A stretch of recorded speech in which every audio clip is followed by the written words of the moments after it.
Assalamualaikum warahmatullahi wabarakatuh. Alhamdulillahilladzi asbagha alaina ni'amahu zahiratan wa batinah.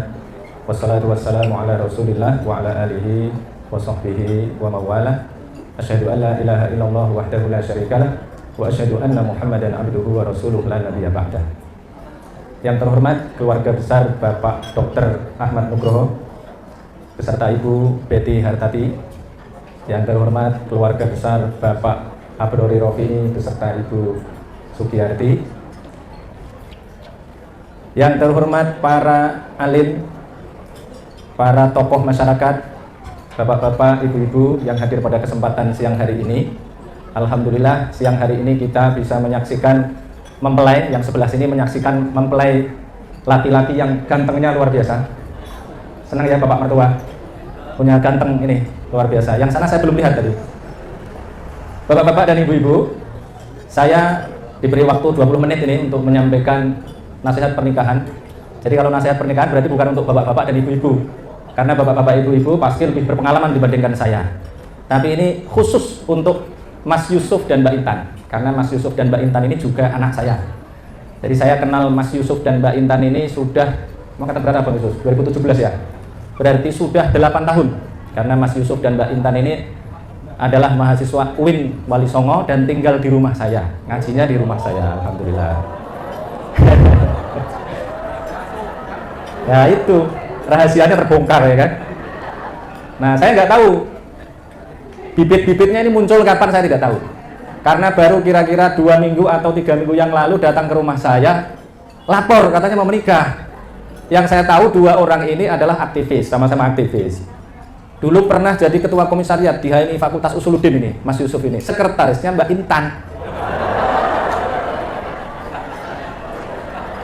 Dulu kalau saya tidak salah ingat, di pesantren saya itu ada kepengurusan. Kepengurusan itu ada presidennya, ada wakil presidennya, ada perdana menterinya. Kalau tidak salah Mas Yusuf ini dulu presiden.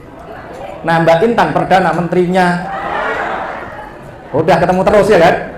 Dari situlah mungkin muncul bibit-bibit tadi itu yang menyebabkan mereka berdua kemudian ketemu saya 3 minggu yang lalu. Bapak-bapak dan ibu-ibu semua, ini sering saya tekankan kepada anak-anak muda, mungkin agak berbeda sedikit, bahwa memang untuk menjalani kehidupan ini tidak gampang-gampang amat. Ini karena keprihatinan sebenarnya. Bapak-bapak dan ibu-ibu, saya sering pesan kepada santri-santri di tempat saya itu, yang perempuan ini agak beda sedikit. Menikahlah kalau sudah lulus S2. Mungkin berani menikah karena sudah lulus S2. Kemudian yang laki-laki sebenarnya ini Bang Yusuf belum memenuhi syarat ini. Ya, tapi nggak apa-apa ya. Semoga nanti tetap lancar ya. Kenapa Bapak-bapak dan ibu-ibu? Karena akhir-akhir ini saya mendapatkan hasil riset. Risetnya itu kualitas SDM umat Islam Indonesia ini rendah. Kalau hasil riset itu IQ rata-rata orang Indonesia, Bapak-bapak dan ibu-ibu pasti sering dengar ya. Berapa? Berapa Pak? 78,49. Saya dulu nggak percaya, tapi kemudian saya percaya karena ini Mbak Intan juga ngajar 2 tahun di sekolah saya di Rembang. Itu saya tes IQ-nya, ternyata betul rata-rata IQ yang masuk ke tempat saya itu, karena tidak saya seleksi, semua saya terima asalkan mau serius. Itu ternyata ya segitu, 78,49. Bahkan ada yang 68 IQ-nya. Nah bapak-bapak dan ibu-ibu semua, maka saya ingin memberikan ini nasihat karena anak saya, maka saya nasihati. Kalau bapak-bapak dan ibu-ibu pendengar aja ya. Nanti kalau benar silahkan didukung, kalau nggak benar nanti saya dikoreksi. Di dalam Al-Quran, surat Ali Imran ayat 14, itu ada kriteria kehidupan ideal. Kehidupan idealnya itu agak berat sebenarnya. Maka ini Mas Yusuf dan Mbak Intan nanti kerjanya harus kerja keras. Karena di dalam ayat itu disebutkan, Zuyyina linnasi hubbus syahawat minan nisa wal banin wal qanatiril muqantarati minadz zahabi wal fiddati wal khailil musawwamati wal an'ami wal harf. Dzalika mata'ul hayatid dunya wallahu indahu husnul ma'ab. Ayat ini biasanya digunakan sebagai ayat untuk menjauhi dunia. Tapi justru dalam perspektif beberapa ahli tafsir, justru ayat ini digunakan sebagai motivasi untuk meraih dunia, tapi digunakan untuk membeli akhirat. Yang pertama, zuyyina linnasi hubbus syahawat. Jadi dihiaskan indah. Kalau di dalam Quran terjemah kita, kalau saya dulu ngaji di pesantren itu, kiai saya mengartikan dipaes-paesno, kalau bahasa orang Solo ya. Kalau saya mengartikan dicitrakan indah, zuyyina, linnasi bagi manusia, yang dicitrakan indah itu apa? Hubbus syahwat, mencintai syahwat. Kayak Mas Yusuf dan Mbak Intan itu, kalau nggak punya syahwat nggak nikah. Berarti Al-Quran memandang kehidupan ini realistis sekali. Jadi kenapa dua orang ini menikah? Dua orang ini menikah karena ada syahwat. Hubbus syahwat minan nisa. Jadi Mas Yusuf punya syahwat kepada Mbak Intan. Sebenarnya sama sebaliknya. Mbak Intan juga punya syahwat kepada Mas Yusuf. Betul Pak? Semuanya dulu menikah karena punya syahwat kan? Berarti betul. Minan nisa wal banin. Jadi kita ini suka pada anak-anak. Al-Quran ini menyebutnya luar biasa. Menyebutnya itu wal banin. Wal banin itu jamak. Jamak dalam bahasa Arab tidak seperti bahasa Indonesia dan bahasa Inggris. Kalau bahasa Indonesia dan bahasa Inggris jamaknya cuma 2. Jadi makanya kalau dalam Orde Baru dulu KB itu 2 anak cukup. Nah kalau Mas Yusuf dan Mbak Intan 12 anak cukup. Nah gitu ya. Wal banin. Kalau al banin berarti minimal 3 minimal. Kalau pakai surat Yusuf, nih di dalam surat Yusuf itu ada inni ra'aitu ahada asyara kaukaban.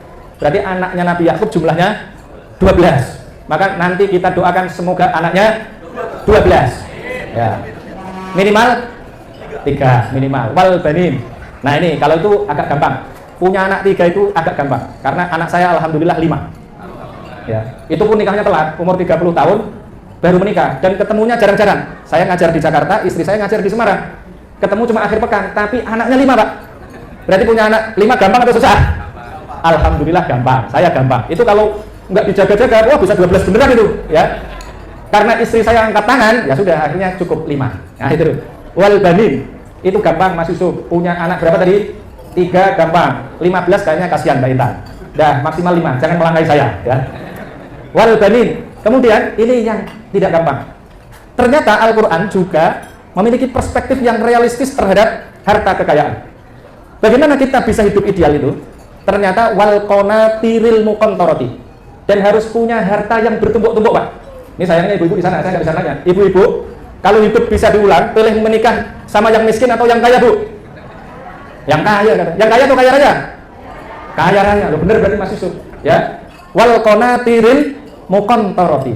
Tadi saya dengar tuh, maharnya itu tadi seperangkat alat sholat dan berapa tadi? 7 gram emas.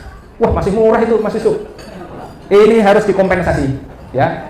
Karena dulu Nabi Muhammad menikah maharnya berapa Pak?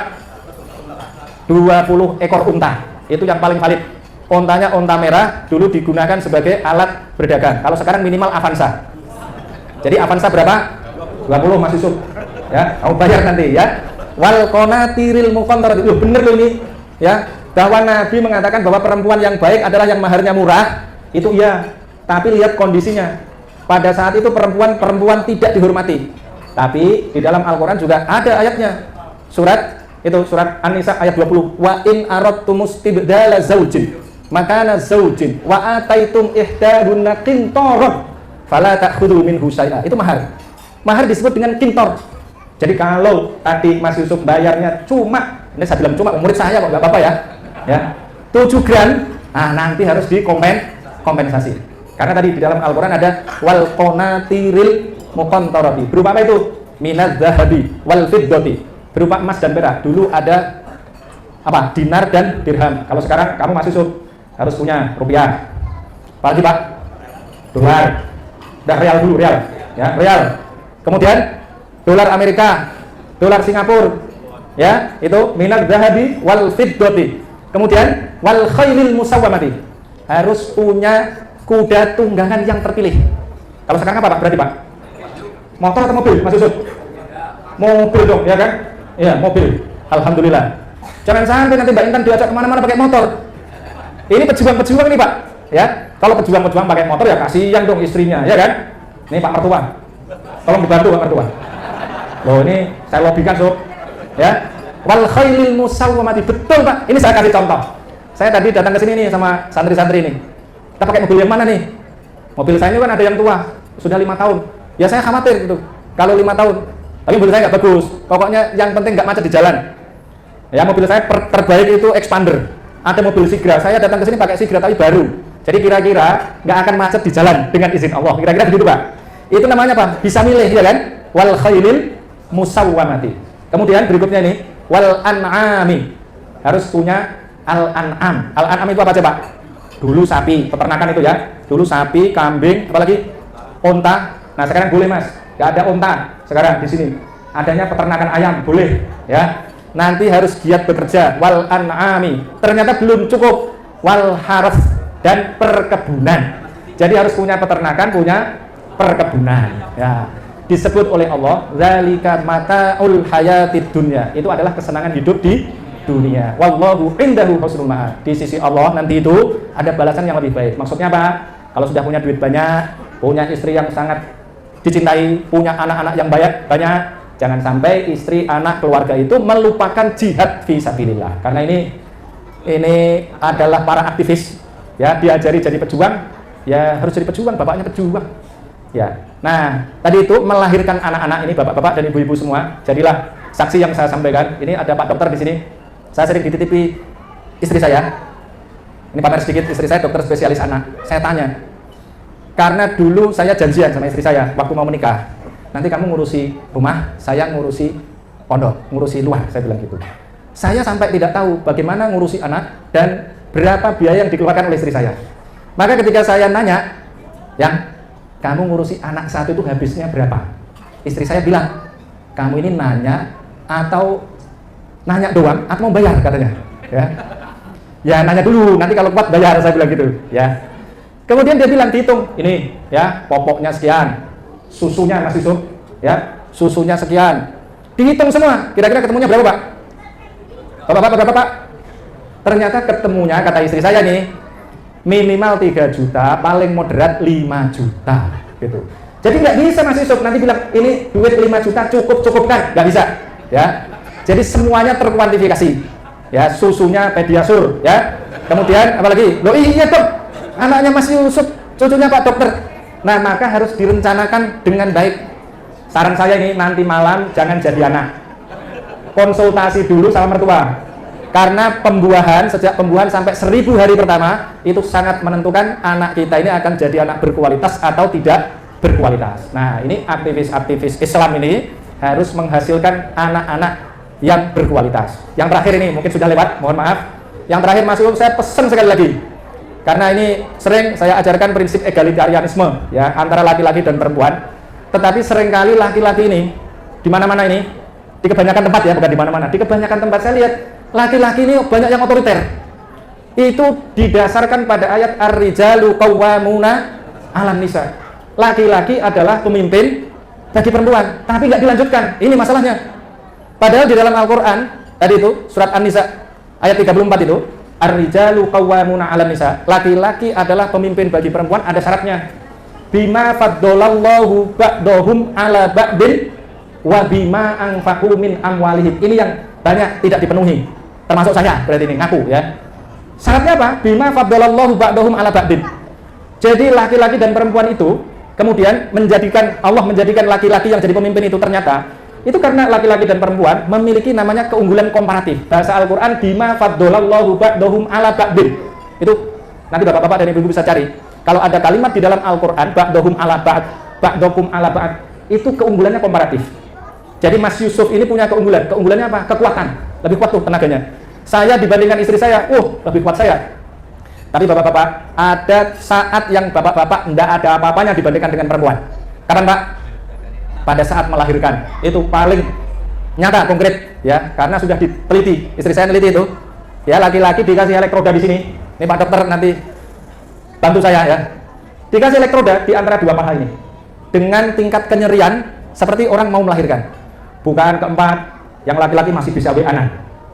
Bukaan kelima masih ketawa-ketawa. Bukaan keenam mulai aduh, gitu kan? Bukaan ketujuh mulai aduhnya berkali-kali. Padahal ibu-ibu melahirkan bukaannya berapa, Bu? Lah, bukaan ke-8 sudah pada angkat tangan. Coba bayangkan kalau yang melahirkan laki-laki, anaknya mati semua udah. Oh, gitu kan? Itu artinya laki-laki sehebat Mas Yusuf ini tidak ada apa-apanya dibandingkan Mbak Intan nanti pada saatnya. Nih saya cerita juga. Saya kalau sama murid-murid ini alhamdulillah selalu tepat waktu. Pagi-pagi bangun.